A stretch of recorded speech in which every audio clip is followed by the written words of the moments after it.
Il y a des instants dans la vie où l'on a l'impression que tout s'écroule autour de nous, que chaque pas en avant se transforme en un mur infranchissable. Ces périodes peuvent ressembler à un désert aride, où l'espoir s'efface peu à peu et où même notre propre force paraît insuffisante. Mais ces moments, aussi sombres soient-ils, ne sont pas un point final. Ils marquent le début d'un processus, une métamorphose orchestrée par une main divine. Imaginez une graine enfouie sous la terre.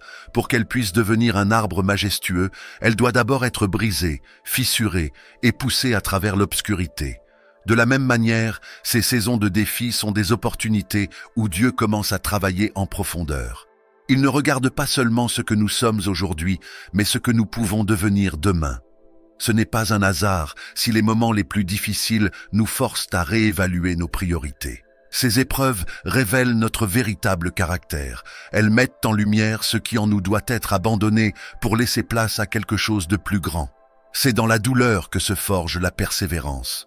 Dans les nuits les plus sombres naît une foi inébranlable.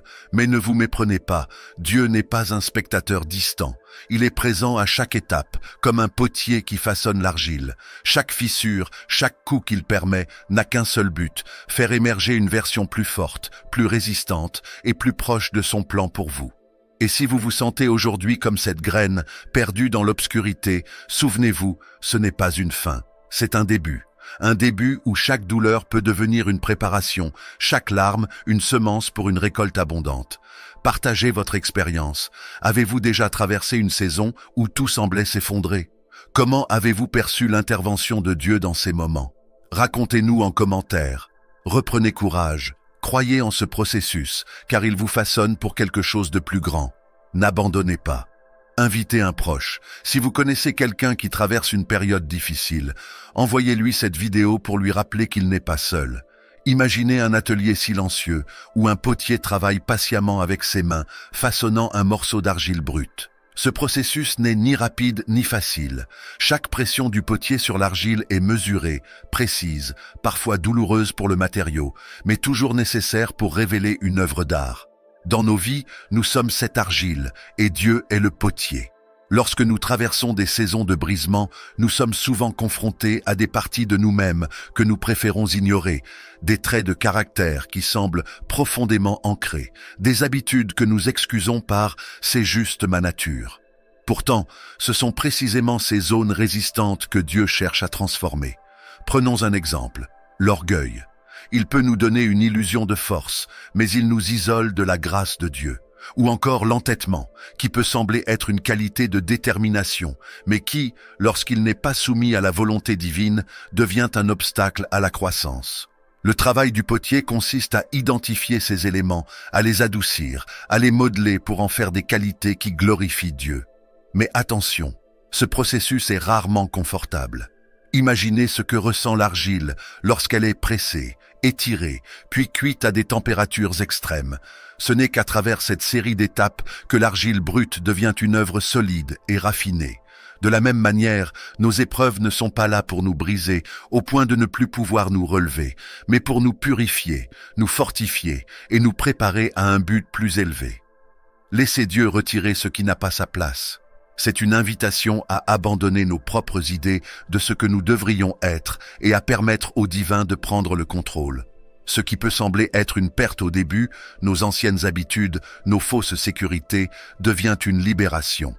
Lorsque nous abandonnons ce que nous tenons si fermement, nous faisons place à des traits d'humilité, de foi et de caractère transformé que seul Dieu peut créer en nous. Vous savez, on a tous ces moments où on se demande « Pourquoi ça m'arrive à moi ?» C'est humain. On vit une situation compliquée et tout ce qu'on voit, c'est la douleur, l'injustice ou la confusion. Mais si on prend un instant pour regarder ces épreuves d'un autre angle, on réalise qu'elles ne sont pas là pour nous punir. Elles sont là pour nous enseigner, pour nous faire grandir. C.S. Lewis a une manière tellement puissante de résumer ça. Il dit « Dieu murmure dans nos plaisirs, parle à travers notre conscience, mais crie dans notre douleur. » Et c'est vrai, non ? Quand tout va bien, on a tendance à marcher sur nos propres chemins, à penser qu'on peut tout gérer seul. Prenez un instant pour réfléchir. Combien de fois avez-vous ressenti une vraie proximité avec Dieu dans les moments où tout allait mal?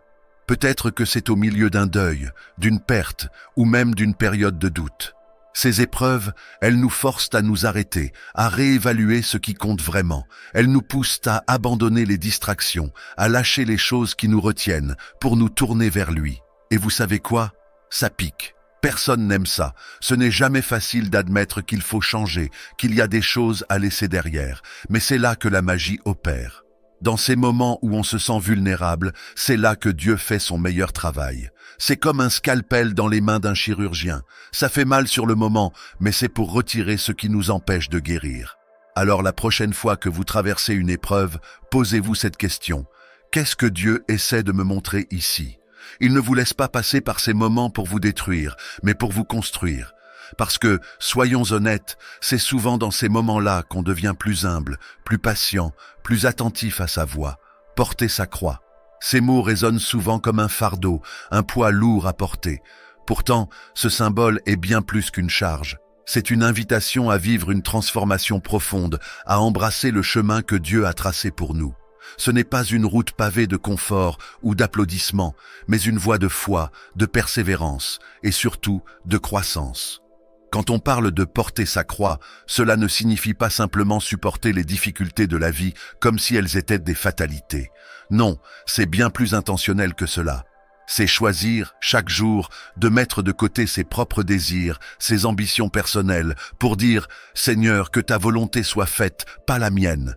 Cela peut sembler effrayant, mais c'est dans cet acte d'abandon que la véritable transformation commence. Prenons un instant pour réfléchir à ce que cela signifie vraiment. Chaque croyant a une croix unique à porter. Pour certains, c'est un appel à pardonner quand tout en eux crie vengeance. Pour d'autres, c'est un défi de patience dans une situation qui semble interminable. Peu importe la forme qu'elle prend, cette croix a toujours le même but, nous rapprocher de Dieu et nous façonner à l'image de Christ. Et oui, il y aura des moments où cela semblera injuste, écrasant même. Mais souvenez-vous de ceci, porter sa croix n'est pas une punition, c'est une opportunité de montrer que votre foi va au-delà des mots, qu'elle est ancrée dans des actions, même dans les moments les plus difficiles. Le Christ lui-même a embrassé sa croix, non pas avec joie, mais avec une détermination qui dépassait sa douleur. Il savait que ce chemin, aussi rude soit-il, avait un but, la rédemption de l'humanité. Et c'est pareil pour nous. Chaque pas que nous faisons en portant notre croix nous rapproche d'une vie plus profonde, plus alignée avec le plan divin. C'est une erreur tellement facile à commettre, croire que, parce que les choses vont mal, Dieu nous a abandonnés. Qui parmi nous n'a jamais eu cette pensée fugace? Vous traversez une période difficile, les prières semblent sans réponse, et l'idée s'insinue doucement dans votre esprit. Est-ce que Dieu m'a oublié? Mais ce sentiment, aussi réel soit-il, est un mensonge subtil. Un mensonge qui essaie de détourner votre regard de la vérité. Les Écritures sont claires. Il fait lever son soleil sur les méchants et sur les bons, et il fait pleuvoir sur les justes et sur les injustes. Matthieu 5h45. Cela signifie que les bénédictions et les épreuves touchent tout le monde, indépendamment de leur foi. Le brisement n'est pas un signe de rejet. Bien au contraire, c'est souvent une preuve que Dieu travaille activement dans votre vie. Pensez à un artisan qui affine un bijou. Il ne s'attaque pas à une pierre quelconque. Non, il choisit celle qui a de la valeur et commence à la tailler, à la polir, à la transformer. Ce processus n'a rien de confortable pour la pierre, mais c'est ainsi qu'elle révèle toute sa beauté. Quand vous traversez ces saisons, rappelez-vous que Dieu est avec vous dans la tempête. Il ne se contente pas de vous observer de loin. Il est là, au milieu des vagues, vous tenant par la main, même si vous ne le ressentez pas toujours. Le défi, ici, n'est pas de comprendre pourquoi les épreuves arrivent, mais de reconnaître sa présence au milieu d'elles. En réalité, les moments de brisement peuvent devenir des moments d'intimité profonde avec Dieu. Ils vous forcent à lâcher ce que vous ne pouvez contrôler et à vous appuyer entièrement sur lui. Ces expériences, bien qu'épreuves, deviennent des témoignages de sa fidélité, des preuves vivantes que vous n'êtes jamais seul. Alors, quand les doutes s'infiltrent et que le rejet semble être la seule explication, souvenez-vous, Dieu ne vous abandonne jamais. Il travaille en silence, dans l'ombre, pour transformer ce qui semble être une perte en une opportunité de croissance et de renouveau. Il est fascinant de voir comment, après les moments les plus sombres de nos vies, viennent souvent des périodes de lumière, de prospérité et de fécondité. Ces saisons de bénédiction, cependant, ne sont pas seulement là pour notre confort ou notre plaisir. Elles portent un sens bien plus profond. Elles nous appellent à servir, à inspirer et à transformer les vies autour de nous. Prenons l'exemple de Joseph. Un homme brisé à maintes reprises, vendu par ses propres frères, faussement accusé et emprisonné. Mais, dans chacun de ces brisements, Dieu travaille silencieusement. Il polissait Joseph, affinait son caractère et préparait son cœur pour une mission bien plus grande. Ce n'est que lorsqu'il est prêt que Joseph est élevé, passant de prisonnier à gouverneur de l'Égypte. Sa bénédiction personnelle n'était qu'un outil pour un but plus vaste, sauver des nations entières de la famine et protéger la lignée du peuple d'Israël. C'est souvent ainsi que Dieu agit. Le brisement que vous traversez aujourd'hui n'est pas une fin en soi, mais une préparation. Vous êtes comme une graine qui, après avoir été plantée dans l'obscurité de la terre, commence à se développer en silence. Lorsque le moment est venu, cette graine éclot, devenant une plante capable de porter du fruit, non seulement pour elle-même, mais pour nourrir ceux qui l'entourent. Cette saison de fécondité est une responsabilité spirituelle. Elle vous appelle à regarder au-delà de vous-même. Que ce soit par vos talents, votre témoignage ou vos ressources, vous êtes invité à être un canal de bénédiction pour les autres. C'est dans cet acte de service que la véritable fécondité s'épanouit. Elle dépasse la simple accumulation matérielle pour toucher les cœurs, bâtir des vies et glorifier Dieu. Et si vous êtes dans une saison de brisement en ce moment, ne perdez pas espoir.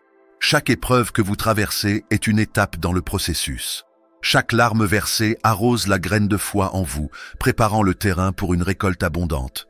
La fécondité, dans le royaume de Dieu, est toujours précédée par un temps de préparation, d'attente et de confiance. Il est facile de louer Dieu sur la montagne quand tout va bien, quand les bénédictions pleuvent et que nos cœurs débordent de joie.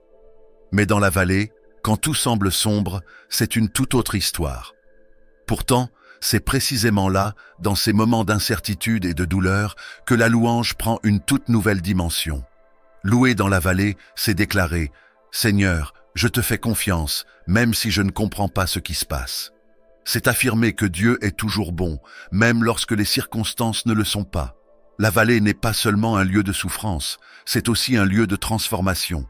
Et la louange est l'arme qui nous aide à traverser ces moments. Imaginez-vous dans un désert, une terre aride où tout espoir semble perdu. Mais lorsque vous commencez à louer, c'est comme si des rivières d'eau vive jaillissaient dans ce désert. Non, la louange ne fait pas disparaître les épreuves, mais elle change votre perspective. Elle vous élève au-dessus de vos circonstances, vous rappelant que votre force ne vient pas de vous-même, mais de Dieu. La louange dans la vallée, c'est aussi une offrande précieuse. Quand tout va bien, louer est naturel, presque instinctif. Mais dans la douleur, chaque mot d'adoration devient un acte de foi. C'est un sacrifice qui touche le cœur de Dieu. Ce n'est pas une louange motivée par ce que vous avez, mais par qui il est. Et cette louange, pure et désintéressée, ouvre des portes spirituelles que rien d'autre ne peut ouvrir. Ne soyez pas pressés de sortir de la vallée. Ces moments difficiles ne sont pas là pour vous briser, mais pour accomplir une œuvre en vous. La patience, l'humilité et la dépendance envers Dieu se forgent dans ces creux de la vie. Et quand vous louez dans ces moments, vous montrez que votre foi ne repose pas sur des bénédictions visibles, mais sur une relation profonde avec votre Créateur. Alors, élevez vos voix, même si elles tremblent. Offrez vos louanges, même si elles sont accompagnées de larmes. Car c'est dans la vallée que votre foi devient inébranlable et que votre relation avec Dieu se renforce comme jamais auparavant. Il est facile de penser que les bénédictions que nous recevons dans la vie sont là pour notre confort, pour répondre à nos désirs ou pour nous élever. Mais en réalité, les plans de Dieu dépassent de loin nos ambitions personnelles. Ces bénédictions ne sont pas une fin en soi, elles sont un moyen de servir un dessein bien plus vaste, un plan qui touche non seulement nos vies, mais aussi celles des autres, et même le monde entier. Regardez autour de vous, la vie, les talents, les opportunités que vous avez ne sont pas là par hasard. Chaque réussite, chaque bénédiction a un but. Ce but, ce n'est pas de gonfler notre ego ou de nous faire briller sous les projecteurs, c'est de nous transformer en instruments dans les mains de Dieu. Nous sommes appelés à utiliser ce que nous avons reçu pour apporter de l'espoir à ceux qui en ont besoin, de l'amour à ceux qui se sentent oubliés et de la lumière dans les lieux les plus sombres. C.S. Lewis l'a si bien résumé. Visez le ciel et vous obtiendrez la terre en prime. Ce que cela signifie, c'est que lorsque nous concentrons nos vies sur les choses célestes, sur le service à Dieu et aux autres, les bénédictions matérielles et personnelles deviennent des sous-produits naturels de notre engagement. Mais si nous visons seulement les gains terrestres, nous risquons de tout perdre, car ces choses sont éphémères. Regardez les exemples bibliques. Joseph, après des années de souffrance et de préparation, n'a pas été élevé au rang de gouverneur pour accumuler des richesses pour lui-même. Il a été placé là pour préserver une nation, pour sauver des vies. C'était un plan qui dépassait de loin ses rêves personnels. Et nous, aujourd'hui, sommes également appelés à voir plus grand, à penser au-delà de nous-mêmes. Lorsque vous réalisez que votre vie fait partie d'une histoire divine, tout prend un autre sens. Vos bénédictions deviennent des outils et non des trophées. Vos épreuves deviennent des leçons et non des punitions.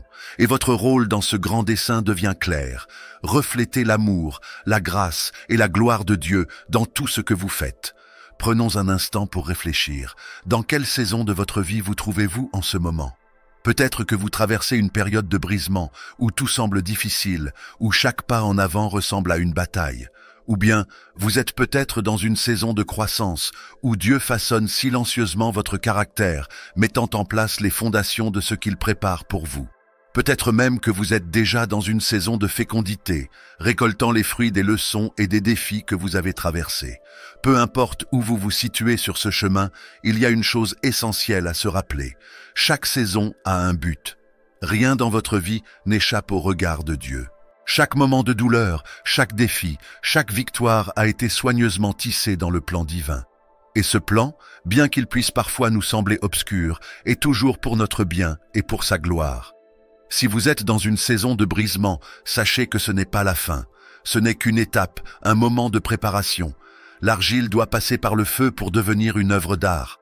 Le grain de blé doit mourir pour porter du fruit. Vous n'êtes pas seul, et Dieu est avec vous, même au cœur des tempêtes. Si vous êtes dans une saison de croissance, soyez attentifs à ce que Dieu façonne en vous.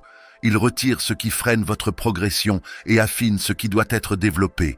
C'est une saison où la patience est clé, où l'humilité devient une force et où la dépendance envers Dieu se transforme en puissance. Et si vous êtes dans une saison de fécondité, n'oubliez pas que vos bénédictions ne sont pas là uniquement pour vous. Elles sont un appel à servir, à partager et à avoir un impact positif dans le monde autour de vous. Vos réussites sont une occasion de glorifier Dieu et de refléter son amour dans chaque interaction. Alors, prenez un moment pour regarder honnêtement votre vie. Où êtes-vous aujourd'hui ? Peu importe la réponse, souvenez-vous que Dieu travaille en vous. Faites-lui confiance. Donnez-lui vos doutes, vos luttes et vos espoirs. Il prépare quelque chose de beau, quelque chose de grand. Tout ce que vous avez à faire, c'est de dire oui et de continuer à avancer avec foi. Partagez avec nous. Dans quelle saison de votre vie vous trouvez-vous aujourd'hui ? Quelles leçons Dieu vous enseigne-t-il en ce moment ? Prenez un moment de prière, remettez votre saison entre les mains de Dieu et demandez-lui la force et la sagesse pour avancer. Diffusez cette vidéo. Envoyez-la à quelqu'un qui pourrait avoir besoin d'un rappel que chaque saison de vie a un but et que Dieu travaille toujours en nous.